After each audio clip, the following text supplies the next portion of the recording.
The anime literally starts in a war. What happens is that a new energy mineral called somnium was discovered, so the North Country and the South Country went to war to take control of the mines of this mineral. They shoot the hell out of each other, but the South Country was winning because they had more numbers and had a huge wall. But the North Country used a forbidden technology and created special soldiers, who are all these white guys here. One of them transforms into a huge badass dragon, super try-hard and very awesome. He throws a fireball and destroys everything. Then all the others start transforming, becoming super strong and amazing monsters. They destroy everything. A giant lizard that becomes invisible licks a bunch of soldiers. A guy with wings flies around, gets inside the walls and drops bombs everywhere, exploding everything.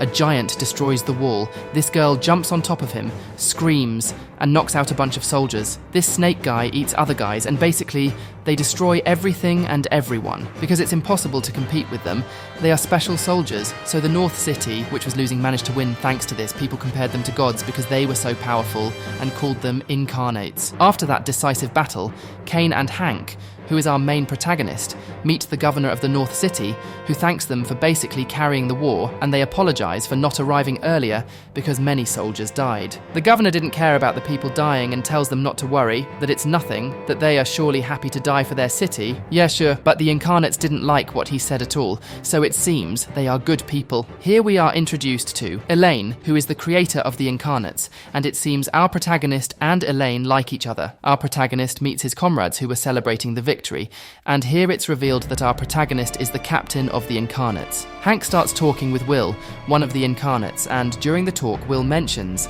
he has a daughter named Schaal who takes care of an orphanage, to which E tells him that when all this is over, he wants to see her as soon as possible. The next day they finish off all the remaining enemy soldiers, but the Snake Man goes crazy and kills the last remaining enemy soldiers and also his allies. Our protagonist goes to talk to him to see why he is doing this, and realizes it's not him, as if he is possessed by something. So, because he killed his allies, the same soldiers bombard him with cannon fire, killing him.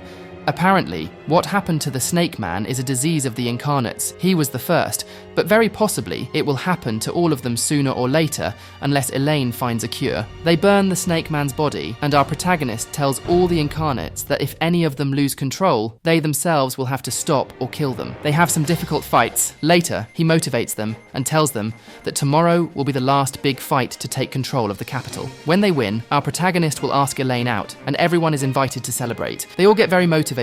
They always wanted our protagonist and Elaine to be together. It gets dark, and our protagonist goes to talk to Elaine. She tells him that the North and South countries signed a peace treaty, so they will become one again.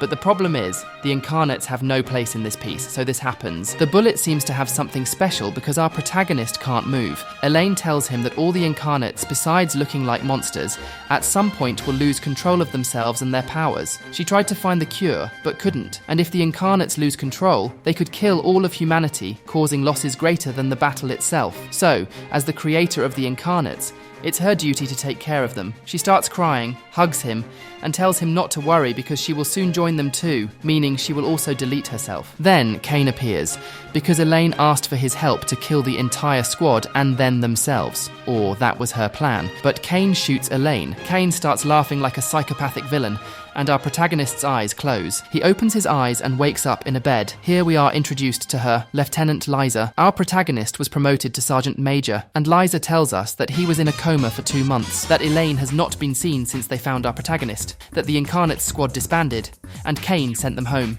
Additionally, most of them started losing control and caused many problems, and many died. The Incarnates, who were once considered gods, are now feared by people. Liza asks if he knows anything about what happened. Our protagonist asks where Kane is, and she tells us they lost contact with him after the last battle. Here, our protagonist is furious about everything that breaks a wall in frustration. Everything went crazy here. Now, he will probably spend the rest of series looking for him to kill him and to find out what happened. Ultra insanely god stuff. This anime is and will get even more amazing. It's truly epic, you'll see. We see the past of the incarnated Will, specifically the days before being recruited. During that time, we get to know Schaal in depth, Said girl is in charge of taking care of some children. This orphanage was created by Will with the aim of giving children without families a home where they can be happy. Until one day the army appeared in the town and began to recruit all the me and young people to fight. And the rest we already know. Then Will became an Incarnate and the North won the conflict. But going back to the present, after the peace, Will returned to the village to live with his family, which would not be a problem, except that now Will cannot return to his human form and must live as a giant dragon. Although despite his appearance, Will still maintains his humanity. That way he lived for a couple of months, where he was happy with his family in the orphanage, until one night he began to lose control of himself. Because of that, the children of the orphanage were taken to another place, and the only one left in the house was Schaal, Will's biological daughter. After that, the girl suggests her father leave the town together and go live in the mountains. But Will doesn't make a move, just turns and walks deeper into the woods and doesn't invite her to Schaal. Since then, a couple of days have passed and the girl has not heard from her father. Until one night, the girl hears an explosion followed by a roar coming from the forest. Without hesitation, she goes to the place. When she arrives, she finds her father lying on the ground next to Hank, who had just shot him. After that, the protagonist leaves. Meanwhile, Schaal stays by the body of his late father. After his death, the young girl decided to grab Will's rifle and follow Hank across the country with the intention of finishing him off. Days passed until she found him. She shoots, but it does nothing because our protagonist is super strong. He takes her, asks who she is, they introduce themselves, and he explains why he killed her father. And just then, another of his incarnate soldiers appears, who also went crazy and started robbing and killing merchants. He transforms, our protagonist's hair turns white, he gets on top of him, stabs him with a spear, and it explodes. Then he says, sorry, and kills him. So, as we can see, our protagonist is going to dedicate himself to killing all the Incarnates who are going crazy as they promised, and also to finding Cain. Here, Schaal points a gun at our protagonist, and asks why he killed her father and all his comrades if the war is over. Our protagonist remains silent, and she says, well then, I'll go with you. She's going with him to find out why her father had to die. Besides, she's alone in the world. She has nowhere to go. So they start their journey, walk a lot. It starts raining, and this kind man takes them. Our protagonists head to Rouge Hill, the city where the war never ended because there's a monster there. That's why no one wants to go. But our protagonist is going precisely to stop that monster. They arrive in Rouge Hill and show us this fortress. They meet Liza, and she tells us it was built by the Minotaur Incarnate, who is a construction specialist with superhuman strength.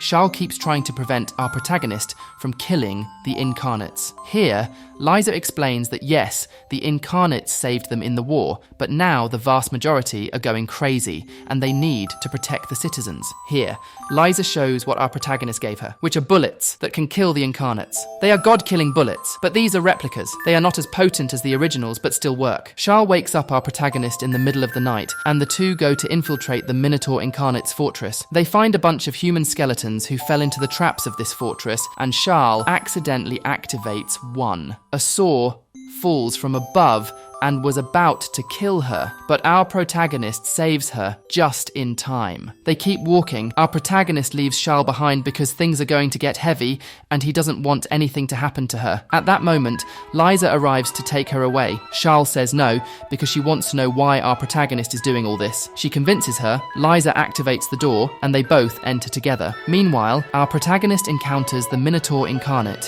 He is very happy to see him, says he built this fortress to not fear the enemy, but our protagonist asks, and where is the enemy? Apparently, this Minotaur guy used to be very fearful, so he built this entire fortress to ensure nothing would happen to him and is ultra paranoid about everything, thinking there are enemies everywhere when there are actually none. So our protagonist's hair turns white, and he tells him he came here to kill him. The Minotaur activates a mechanism and fires a bunch of cannon shots at our protagonist. He runs, appears behind him, is about to attack, but the Minotaur headbutts him, jumps on him, swings an axe. Our protagonist dodges, but the floor breaks, and while falling, he fires a bunch of cannon shots at him. At this point, Liza and Schaal arrive and see our protagonist lying on the floor all messed up. The Minotaur swings a huge axe, but our protagonist stops it. His arm transforms, he pushes it, and Liza reveals to us that Hank is one of the few Incarnates that only reveals his true power at night. Here, Hank transforms into a giant wolfman, ultra badass. The Minotaur keeps activating traps.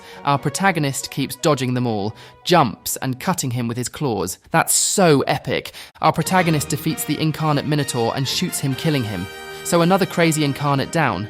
Here, Schaal names him the Beast Hunter, and Hank stays looking at the sky a little sad. Because, he has to kill all his companions who went crazy. It must be really awful. Then Hank and Schaal were travelling by train, looking at the beautiful views, really chill. But the train stops, Liza enters, and tells Hank that she needs him immediately, because the giant incarnate is advancing faster than expected, and if they don't stop him quickly, he will destroy the bridge that was built as a symbol of peace between the North and South Country. Here, our protagonist tells the soldiers that the cannons are useless against the giant incarnate. Moreover, when they hurt him, that part regenerates even more resistant, so it's counterproductive to attack him without a plan. Plus, with the weapons they have now, it's impossible to kill him, but Hank knows a way. So they wait for him, and the giant incarnate appears. All the soldiers start firing cannons at him to distract him, and our protagonist runs towards him, positions himself behind him, and tells us that the giant incarnate strengthened during the war to withstand cannon fire, but there is a place where he is weaker because it's difficult to attack him there, which are the joints. So he sticks a spike, explodes it, and indeed it hurt him. So the giant incarnate collapses to the ground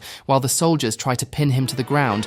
Liza tells us that the giant incarnate did not cause any damage. He even avoided the cities and the people, to not destroy or kill anything, so apparently some of his humanity remains. A few minutes later, Schaal asks Hank about that giant, and he replies that before becoming a beast, the giant was a man of few words who enjoyed drawing in his spare time, to which she tries to convince Hank to find a way for the giant not to die. Hank and Liza made a plan to kill him, but he cannot be eliminated in a normal way. But this idiot who apparently owns the bridge did not like that plan. He did not care at all, and at night, they blow up the giant incarnate. But obviously, they did absolutely nothing. The giant incarnate wakes up, goes crazy, kills these guys, and starts walking towards the bridge. So Hank waits for him there, stops him, transforms into a wolf, attacks him. The giant incarnate is going to step on him, but our protagonist holds him, pushes him against the mountain. Bro, what the hell? Our protagonist is so strong, no wonder he's the captain. He gives the signal to the soldiers to activate the dynamite. Everything explodes and they cover him with rubble, but this is not going to be enough. So they activate more dynamite that they placed underneath, it explodes, and they destroy him. They left a giant wound. But with that wound and all he keeps walking towards the bridge, they blow up a mountain that obstructed the view of the sea. The giant incarnate sees it. Tears start falling and he collapses to the ground. Here, our protagonist tells us that the only dream the giant incarnate had when he was human was to see the sea. That's why he did all this, and that's why our protagonist destroyed the mountain that obstructed the sea, so he could fulfill his dream before dying. Then Hank, Schaal, and Liza go to a city where Cain was seen, and Liza tells us that he kills citizens every night, and more than half of the deaths occurred in this area. They investigate all day but find no information. Later that night, on the streets of Whitechurch, a woman is killed by a flying creature. At the same time, the protagonist begins to talk with Schaal. The talk becomes quite intimate, and Hank tells the young girl that Cain murdered Elaine, his fiancée. Yeah, the one who was his friend, and now it's the villain of this story. And that is why he wants to find him. In addition, he tells her about the promise that the Incarnates made. This is how the girl understands why the protagonist travels from region to region. Next day, there is a victim, but the way this victim and the others died is with claws. So our protagonist tells us that it wasn't Cain who killed them, it was the gargoyle Incarnate, and this guy had a very strong sense of justice. Then Schaal talks to this kid who apparently saw what happened. This kid steals an apple, and the gargoyle Incarnate appears and wants to kill him because he committed a crime. He lunges at Schaal to kill her, but our protagonist just appears. They start beating the crap out of each other, and the gargoyle Incarnate tells his captain that he waits for him in the church to beat the crap out of him. He leaves, and here they show us Cain. He went to see the gargoyle Incarnate to give him this bullet. So at night, our protagonist goes to the church, attacks the gargoyle Incarnate and breaks him, but it was a statue. He falls from behind and throws him to the ground. There, Hank transforms and starts fighting. Hank kicks him in the back, throws him to the ground, lunges at him and was smashing his head, but the gargoyle Incarnate shot our protagonist with the god-killer bullet with a gun he hid in the same place that in GTA, up his ass. There, Hank starts to untransform. The gargoyle Incarnate grabs him by the head and was about to kill him, but just the kid who was with Schaal appears with the rifle Schaal had, because he stole it, shoots him because he killed his mother. He dodges it and kicks him hard. There, Schaal also appears. The gargoyle was going to kill her, but Hank puts his fingers in his wound, pulls the bullet out of his body, transforms and kills him, literally pierces his hand through his chest in a very epic attack. There, Schaal appears and asks Hank why all the Incarnates end up like this. Our protagonist tells her that it's because their powers are too great for one person. There, they tie Schaal up in some threads and Kane appears with 2 more girls and tells our protagonist that he came to give him an invitation. This girl leaves a letter with an address and tells him that if he goes to that place, she will give Schaal back. He faints, and the next day he wakes up in his bed. At the same time, a special group of soldiers specifically trained to assassinate the Incarnate arrives in the town of Whitechurch. Said squad is led by a guy named Cloud. Question that this barely arrives begins to investigate the case of the gargoyle and its relationship with Kane. Apparently, this individual wants to catch the bad guy for unknown reasons. At night, he goes there, arrives at a party with a lot of people, and Kane appears, starts convincing everyone that they have to go back to war because they are government puppets and whatnot, and shows us that he has a lot of Incarnates under his command and wants to use them to start a new war and to take power. To which all the guests begin to celebrate the idea, and the speech culminates when Kane announces that he managed to create Incarnates, then makes all these Incarnates kill all the guys at the party. So our protagonist kills an Incarnate and they surround him. Kane gives a speech to our protagonist about why the Incarnates don't have to die, that he doesn't like that he prefers to rule all inferior human beings, or whatever, and then Cloud with a lot of soldiers appear, catch an Incarnate, and kill him. Also, our protagonist starts killing a lot of Incarnates. Cloud and Kane meet face to face. It is at that moment that we discover that they are both brothers, to which suddenly a centaur and a violet wolf appear to defend the villain. Because of that, he is forced to fight against them. Although the fight does not last long, and to top it off, Cloud is defeated. They were about to kill him, but our protagonist saves him. They keep beating the crap out of the Incarnates. Followed by that, the blonde shoots his brother in the chest and makes a tremendous hole. There, our protagonist takes advantage, stabs a harpoon in his face and blows him up, destroying him. Literally, he is left without half his body, but he did not die. He completely regenerates. Yeah, it couldn't be that easy, right? Here they reveal that Kane is the vampire Incarnate and our protagonist is the wolf Incarnate. That is, they are rivals. They are opposites according to Twilight. They also tell us that Kane is called the Immortal King, meaning it's hard to kill him. There Kane calls this creepy spider girl, showing Schaal and is about to kill her, but there our protagonist transforms into his very epic werewolf version, goes up with everything, lunges at him, but the spider girl captures him and Kane tells him that it's the same as last time. I mean, when he killed Elaine, puts on a psychotic face and shoots Schaal, obviously sent the dude. Our protagonist goes crazy, breaks the bonds of Gleipnir, the beast inside him, and transforms into his final version, a giant wolf. So powerful and epic. Kane laughs his ass off because that's what he wanted to achieve, and says that this is the true king of beasts. At that moment, our protagonist screams, losing control, jumps towards the city, and completely destroys it. 2 weeks later, Kane gives a speech in front of the entire city, saying that the union of the northern and southern countries achieved nothing. There is still inequality, so he will create a new homeland. They made their base in a remote place and grew as more cities joined them. The northern country started strengthening its defenses because another war is coming soon. Switching sides, we see that Schaal is alive. She returned to her village to visit her father's grave, and Hank is still missing. And there she meets Liza and Kane's brother, Cloud. They are there because an Incarnate was spotted in the forest, so they go, and at night, the Incarnate dragon appears, which is Shaal's father, but he had died. What happened is that they revived him in zombie mode. Liza gives Schaal some god-killing bullets, and she herself kills her zombie father, understanding a little more Hank and his reasons after this sad moment she experienced. Arriving at a seaside town, and there he meets an incarnated mermaid, although at the beginning everything is a bit tense, since Charles, a comrade of the siren,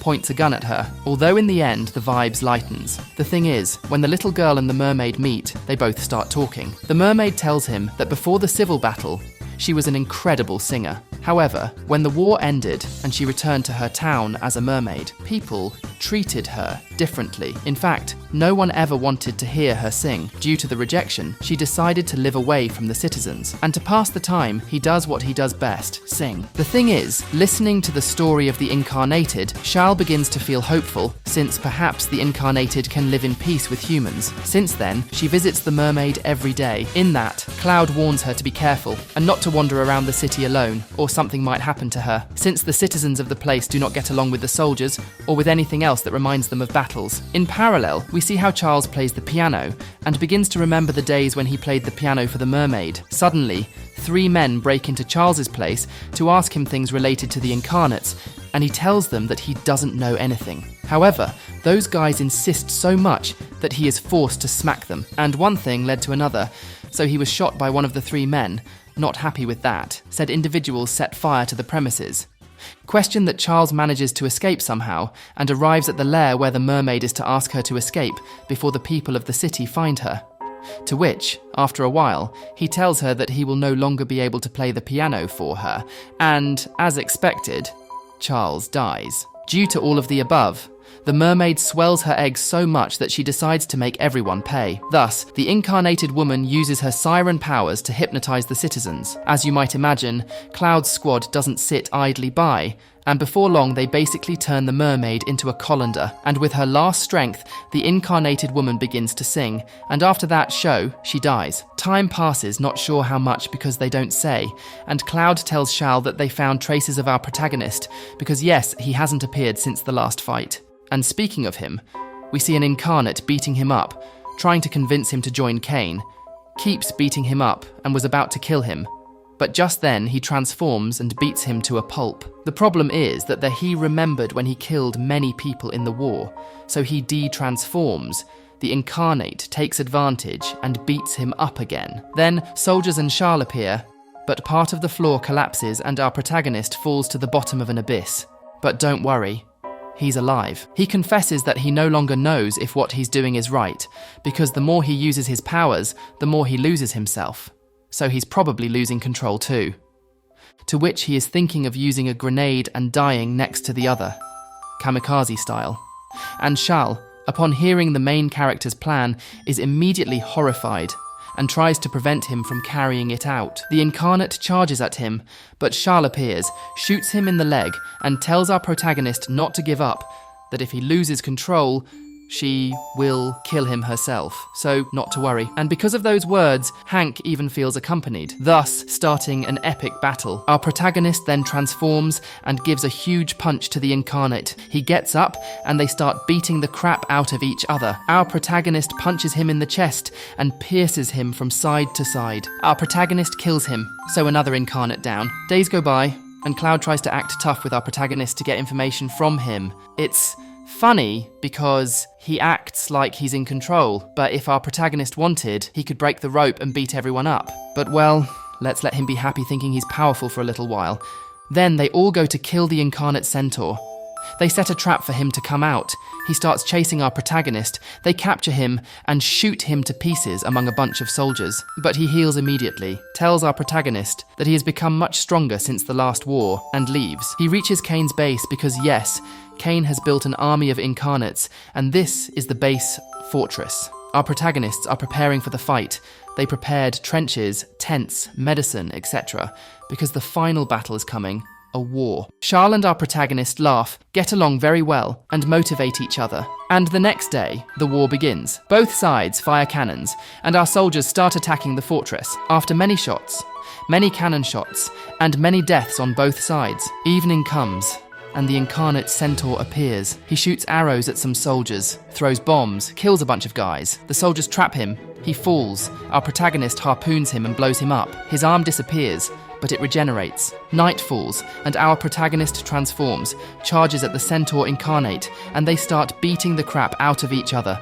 Our protagonist grabs his lance, throws him away, stabs him with it. Signals and many cannon shots rain down. But the bastard is still alive. But Cloud's ally throws a poison that prevents him from regenerating, although killing many of his own soldiers. This poison is a new weapon they created with the body of the Hydra Incarnate, the poisonous mist. The Centaur Incarnate's body starts to disintegrate. Our protagonist shoots him and kills him, but Kane infiltrates our soldiers, presents himself to Cloud, Schaal, and this old man who is our ally. They shoot him, but the bullets pass through him. He makes everything explode, kills the old man, and when he was about to kill Cloud, our protagonist stops him. Kane tells us that this whole war was a distraction. Meanwhile, they destroyed the whole country. Kane provokes our protagonist, telling him he killed Elaine, that what he's doing is right, etc. And then our protagonist gets really mad and transforms. Now the real final fight is about to begin. Our protagonist scratches him, but he regenerates instantly because he's the vampire incarnate and controls blood. Scratches him 1,000,000 times, but it does absolutely nothing. Kane duplicates himself, hurts our protagonist, cuts him up,